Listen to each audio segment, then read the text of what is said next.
It's not the channels, it's about having a strategy for using the channels. You wouldn't do the same content for TikTok as you would for LinkedIn. If you want to be a thought leader, then TikTok is probably not the channel, or Instagram stories, or maybe it is. It depends, of course, what you're doing. So the first thing is really try to cut down on the number of channels. Consistency, it's really important to build something consistent. Same tone of voice, same way of saying it, the same messages. What other advice do you have for business owners out there struggling and just trying to grow? Hello, everyone, and welcome to today's episode of the Digital Revolution podcast. On today's episode, we're joined by Kasper Sierslev. Kasper is not just a marketer. He's a visionary thought leader dedicated to transforming in-house marketing and creative collaboration. Kasper's journey is a testament to his commitment to sharing knowledge and nurturing creativity, not solely for client acquisition, but the elevation of the entire industry. As a founder of a company that helps brands establish and fortify in-house competencies, Kasper brings a wealth of expertise. His extensive background encompasses pivotal roles in respected brand agencies, as well as steering his own startup and overseeing global campaigns for one of the world's largest shipping companies. This manufactured experience equips him with a unique perspective, allowing him to effortlessly bridge the gap between diverse industry landscapes. Kasper's passion for in-house marketing is palpable, evident in his best-selling book, Move In-House. He envisions a future where books, reports act as catalysts for innovation, propelling the industry toward new heights. Welcome to the show, Kasper. Thank you for having me. Thank you. Yeah, I'm excited to have you, even though, we haven't had a lot of time, pre-show or through email to kind of get to know each other. What I do know about you, it seems like you're very well respected online. It seems like you have a good thing going. And I'm excited to interview. I'm excited to talk with you because what you do is kind of an in-between of what I do at FireS Marketing. So I don't know if you know this, but at FireS Marketing, I'm a marketing agency. But the reason we call ourselves FireS Marketing is because if the company that we're working with ever wants to bring their services in-house, I'll help them. I'll interview the person. I'll do the training if they need it. I'll do a transition, tell them everything we've been doing, hand it off to that person, and then they can fire me as an agency. And it sounds like what you do is kind of similar to that, but you build this agency and kind of put them in-house, right? Yeah, but we do that. So we kind of have different branches. So we build and operate in-house agencies. But if the company want to take over or they want us to help set it up, hire people setting up the processes and so on, that's what we do. So we do exactly the same. Yeah. And then sometimes we also run it, hire people, and basically they are employed by us. So I'm excited to really dig into that. Before we do that, I want to get to know you a little bit, Kasper. So tell me, where are you from? Where'd you grow up? What'd you want to be when you were little? And then how'd you go from there to getting into the digital space? Yeah, that's a great question. I'm in Copenhagen, Denmark, Scandinavia, up north, and I actually grew up just 10 minutes from here. We moved outside in the suburbs when I was younger, but then I came back as soon as I could to do that. I don't know, I've always been drawing, so illustrating, and I've always been playing music. So that's kind of two things that keeps coming back. And I think especially the music thing is some of the things I still draw on when we do something. It's a lot about, I played the double bass in a jazz club here in Copenhagen. And it's a lot about good musicians coming in, sitting with us and say, play that and that and that. So if you don't know, your basics, your processes or whatever, your standards, as they call, then you're screwed, basically. Uh-huh. So, and I think that's the same when you do marketing. I realized that when I started building in-house agencies, that you need to have those processes in place, and then you can jam, so to speak, on top of that. Yeah. So, but how do I get in? My father's a programmer, so I actually learned to program from very young age. Not very well, but we did it. So I've always been curious about how to have the digital space or the digital aids, the tools to make better creative solutions, make better systems to run the in-house agencies on. And that's basically half of our model today is having that platform, kind of like Monday.com, but better, I would say. where we can run everything and we can see, no more emails and spreadsheets going back and forth. That's what we do. So that's the tech part of it. So walk me through the steps of how you got into the industry. So you obviously were in the digital space because you were a programmer at an early age because of your dad, but did you end up going to college? And like where did it turn from programming to marketing? And then from there, how did you say, hey, I actually have this great idea. We need to go this way instead. How did you get into that? Yeah, so the programming thing was always just a fun thing. So I went to college here in Copenhagen as well. I ended up studying something very low-tech, like typography design, and very organic, like woodcut designs and so on. Really, really boring. And then I always been curious about advertising. I thought it was fun to do and curious on how things worked and if you could test things. How are people reacting? What are the behaviors behind it? The neuroscience basically behind it. So I actually started out at a company called Milrod Brown. Now it's called Kantar, studying how people react to advertising, reading a lot of, those David Ogilvy and those kind of guys.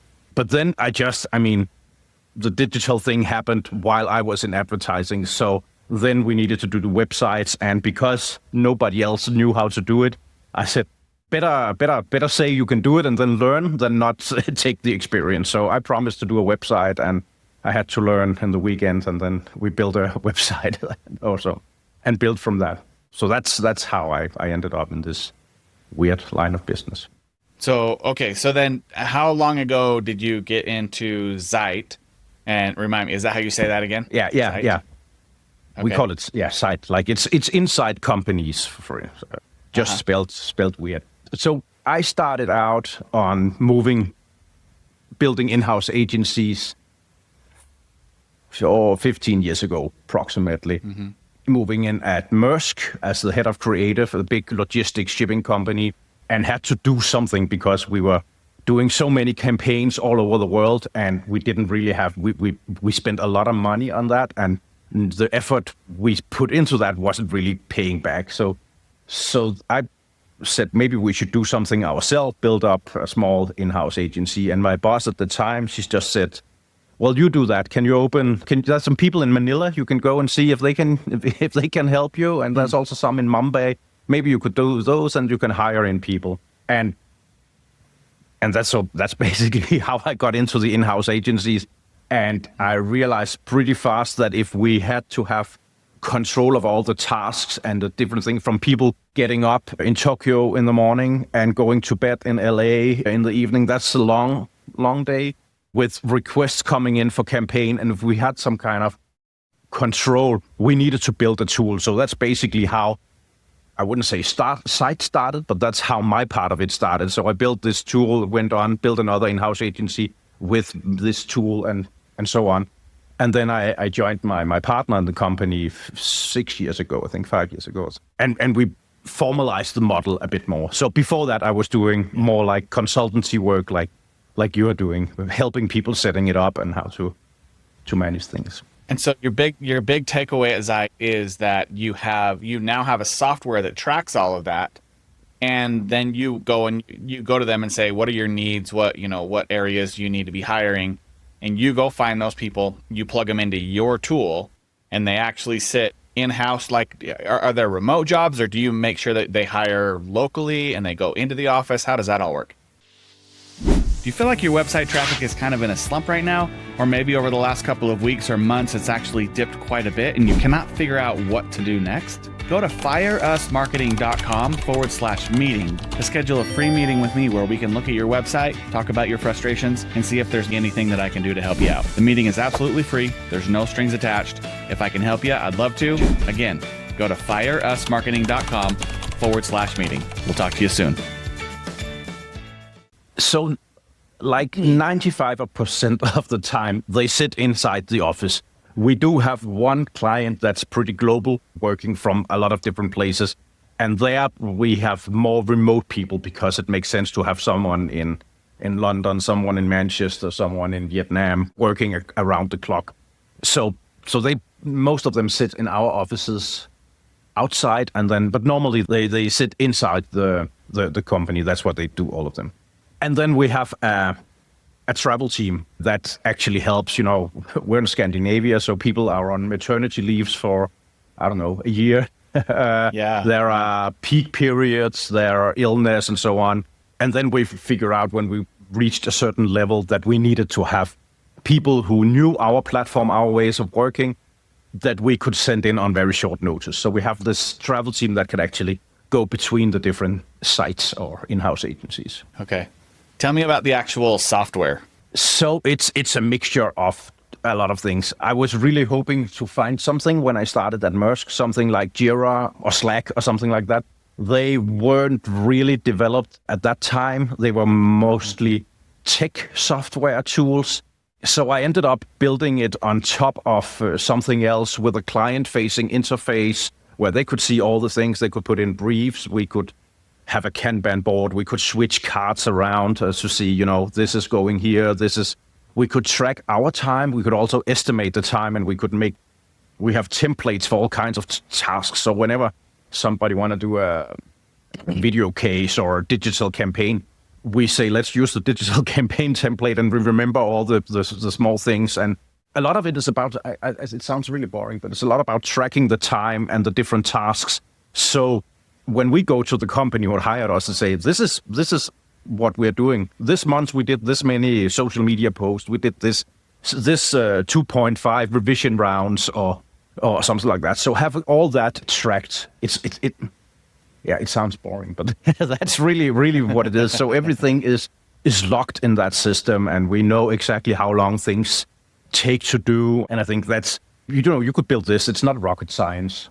We build a lot of integrations into Figma, for instance, when we do website design and so on.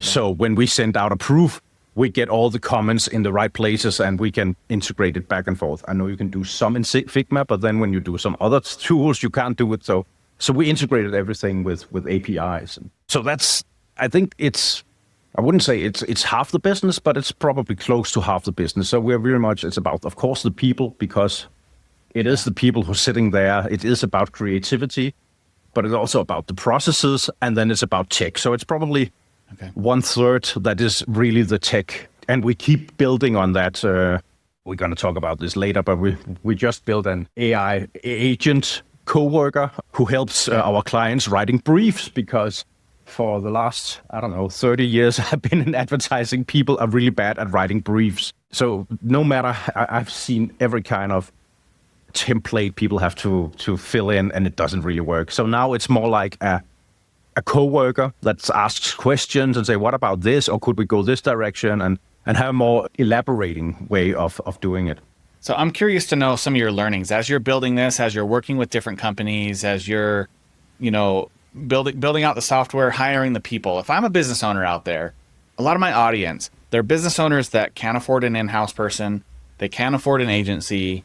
Most likely can't afford something like what you're doing. If they can, great. But if not, what we try to do is educate them on how to elevate themselves online. So as you see new customers coming in and you're hiring the team and doing the evaluation, what are things you see these businesses doing that you immediately say, hey, we need a team to fix that, or we need a team to fix that, so that the business owners who are listening can take that perspective and say, okay, that's where I need to go and check out first. You talked a lot about processes. So maybe we start there. What processes should these business owners put in place in order to grow online? So that's actually how I got into this business, because when I moved from Maersk and I built an in-house agency, I thought, never again. That was really complicated and a lot of stuff. And then I moved to investment bank called Saxo Bank, which is probably more like a tech platform where you can trade online stocks and futures and options and so on. And I realized that we started out having a traditional agency set up. And I just realized it was slow and they didn't really get us. And it was, especially when things get complicated, people can understand how to buy a stock maybe. But when you have to explain to an advertising agency's futures and options, and then you spend a lot of time educating new people, and then they have new people on the team every time you brief them something. So that's why we ended up. And then I realized that the processes were 95% the same. It's different ideas, it's different tone of voice, different visuals, but you don't have to reinvent the way to do a social media post or a banner or a campaign or something like that. Yeah. That's the jazz part of it. It's really the standard. So a lot of times I tell people to get, nail those processes, figure out, how do you want to brief people? Who do you want to bring in, when and where? Spend a lot of time up front, because it's so much easier to change an idea drawn with a black marker on a white piece of paper than when somebody have made a, industrial light and magic flying over ancient Rome and Colosseum and something. That's expensive. Pen and paper doesn't really cost you anything. So focus a lot on front load the ideas. Try 100 ideas to see what works. And if an idea sticks on a bad drawing with hardly ever readable headline, then it will work later on when you bring in the guns and so on. So that's the first part. Make sure you have all the right questions in the briefing. Figure out what you want to say, who you want to talk to, and so on. So it's really traditional ways of doing it. But people tend to forget it, especially in these digital marketing times. They want to put out something really fast all the time, and they forget that it's really about the creativity, the ideas, and so on. The rest is just craftsmanship and tools in reality. We work a lot with companies that do translation. That's a big thing in small country like Denmark. Yeah. If you're big here, you need to go, Swedish, Norwegian, Finnish, German, English, of course, Danish. So that's a part of it. And you don't need to reinvent the way to do translations. It's pretty much, now we have an AI for that, for doing the first part, but there's always some local flavor, and you need then to have the AI learn. So you have to have the local people, the human, put back what they translated, or, all the relevant stuff and so on. But translations, for instance, was a thing that, every time when you come into a company, they try to figure out a new way to do it with spreadsheets or emails going back and forth. And you don't need to reinvent that. It's just do one thing and stick to it, because it doesn't really matter which way you go around it. Then maybe twist small things. But yeah, I'm talking. Yeah. Sorry, just rambling. No, that's the whole point. I want to learn from you. Tell me about what marketing channels do you feel like the companies you work with lack the most when you first start with them? Is it SEO? Is it paid advertising? Is it email marketing? Where do you feel like they lack the most, where you guys come in with your strengths and say, we can really turn that around for you? Actually, I think it's the first part. So it's not the channels. It's about having a strategy for using the channels, because I don't think TikTok is better or worse than LinkedIn. It's about who you talk to. And then, but what I've seen almost every company we work with is that they try to be on everything all the time. And then they do, just to do an extreme, you wouldn't do the same content for TikTok as you would for LinkedIn. If you want to be a thought leader, then TikTok is probably not the channel, or Instagram stories, or maybe it is. It depends, of course, what you're doing. So the first thing is really try to cut down on the number of channels. Maybe don't put up campaigns all the time. So all the basic stuff like setting up retargeting, but clever retargeting when people come into your page. Make sure the SEO is working. All the basics. And a lot of people are missing that, and they start doing a lot of things and have one idea and then another one. The next one is consistency. It's really important to build something consistent. Same tone of voice, same way of saying it, the same messages, But you can twist it, of course. But if you look at all the big brands, they all been consistent for the last 20, 40 years, more or less in how they talk, how they look, the way. And that's not tech or platforms. It's just try to have a consistent tone of voice, a consistent message. What would I say next? Then it would be, clean out the house. When I worked at advertising agencies, I was trying to sell the whole house every time. So we had the really good people on top of the house, the really creative people, the strategists. But every time we did something, we also knew that we have to sell 5 to 8 people through the house. And that's where I think you should move things in-house. I don't think you necessarily should try to move the top creative part in. I think you should hire someone, bring them in for a period of time, work with them, put them in a in a meeting room, lock the door, and have them come up with ideas. Pick their brains on creative ideas, and pay them, of course, for it. And then do some of it yourself. Hire someone, a graphic designer or a social media person to work with those big ideas.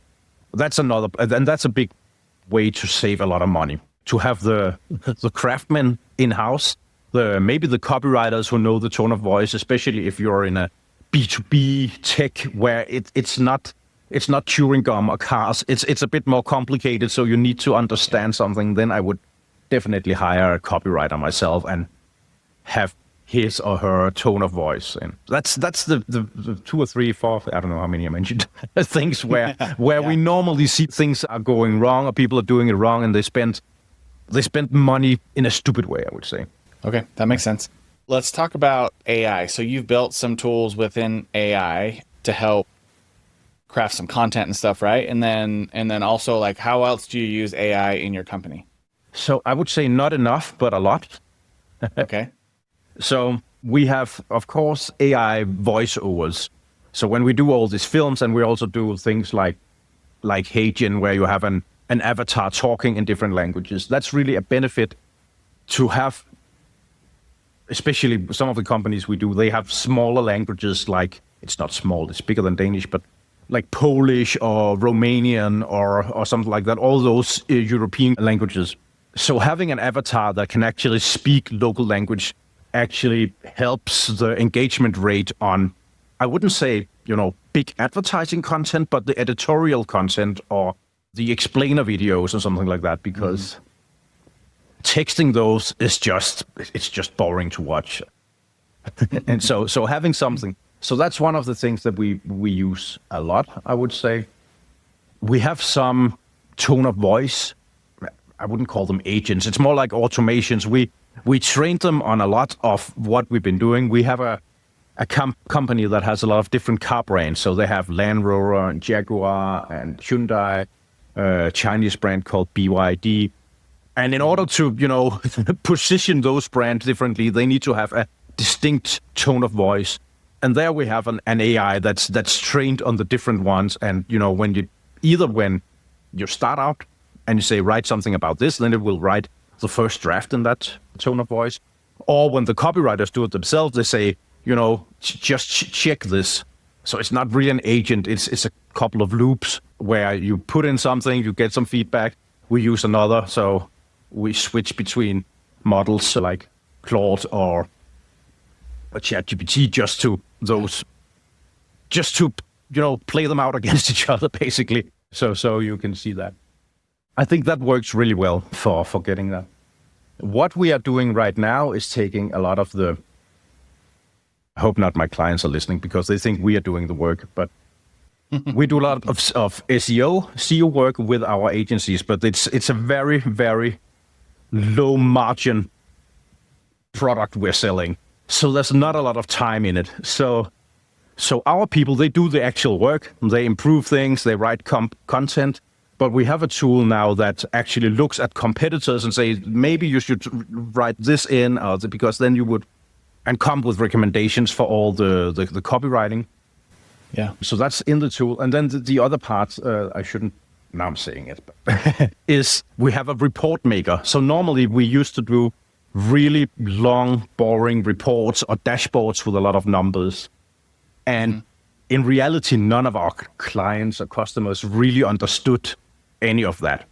So instead, we now take those, right now it's really low tech. So it's actually a PDF we throw into this, and it comes back and it writes a report like it's our people. So it says, we've been looking at this, and this is maybe where we should take the next step, and what we are doing next. This is where our competitors are winning, and maybe, but in a eye to eye tone of voice. And then our actual people humanize it and looking through everything. It actually has a name. We call it Anders, because that's what all our IT guys are called here. So, but in reality, the real people are checking it afterwards and say, yeah, that's actually what we do. And I think that's where AI can help explaining stuff. I think that's... Oh, yeah, and then we have... it's more out of the box. We have It's called Neurons. So it's an AI eye tracking tool built on actually real respondents and then 20 years of eye tracking. So we test everything from banners to websites with eye tracking. Where are the attention going? Is this too cognitive, demanding for people to understand what's going on?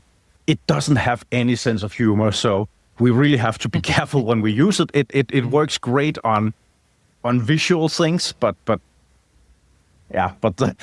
fun part of advertising, the headlines, it doesn't really get those. I think that's with the eye tracking one. Do they have to enable it on their side and say I'm okay with this, or like how do you get permission to track eyes? So it's public available data, or it's our own stuff that we produce. So, for instance, if our creative teams come up with 2 different ideas, they can test them before we show them to the client.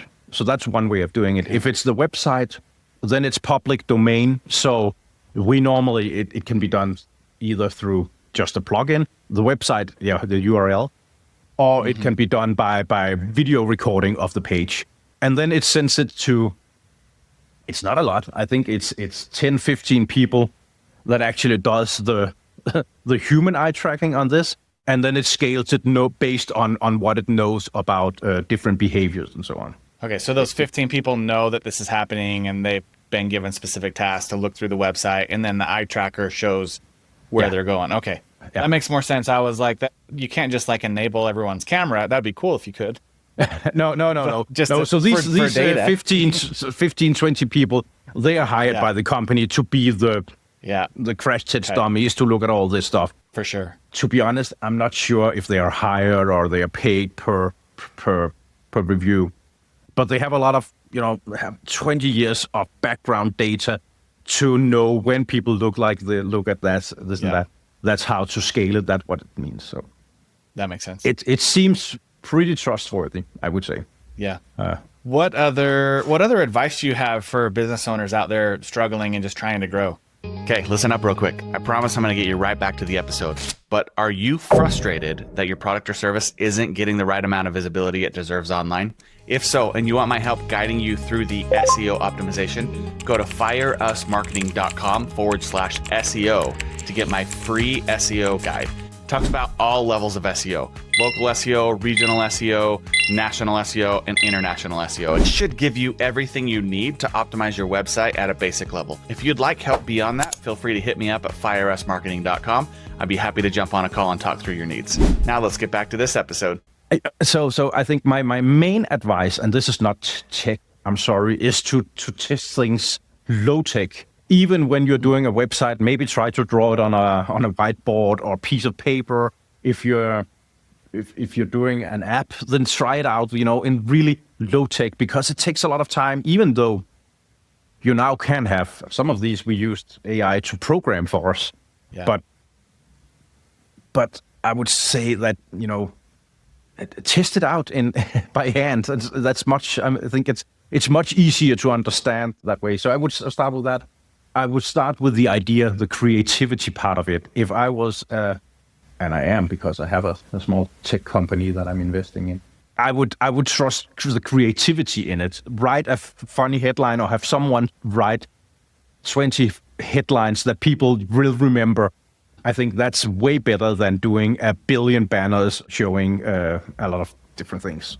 So that's really my low-tech advice in a tech podcast. Okay. Where do you see the future going in the digital space? So right now, we are talking a lot about, I wouldn't even say agents, but co-workers. So our business model is pretty much based on, same as yours, that, we take a fee on top of the people we hire in. Everything is transparent. Yeah. Then there's the tech and everything. And right now we're looking into, why should we have a real person sitting and do the analytics? Or right now we are doing it's not really the future. It's a couple of weeks now.